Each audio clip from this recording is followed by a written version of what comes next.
Using the most advanced Earth-observing laser instrument NASA has ever flown in space, scientists have made precise, detailed measurements of how the elevation of ice sheets in Greenland and Antarctica have changed over 16 years. We can actually see some processes at a scale that's almost long enough to tell us about the climate in those two places. Scientists took ice sheet elevation measurements from 2003, overlaid data from 2019, and analyzed where the datasets intersected in order to see where ice was lost or gained. For example, the study definitively shows that the East Antarctic ice sheet, the largest of all the ice sheets, is growing.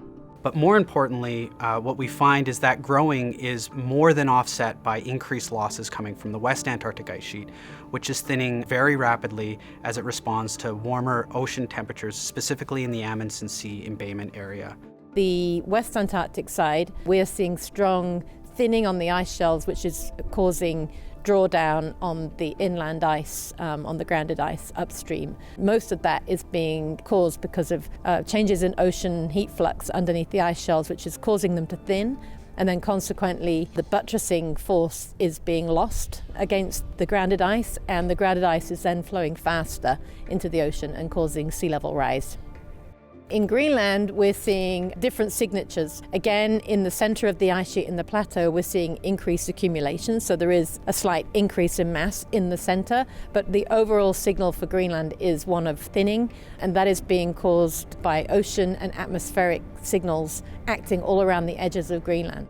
So we're seeing 200 gigatons per year of ice flowing into the oceans, which is enough to raise sea level by about 2/3 of a millimeter per year.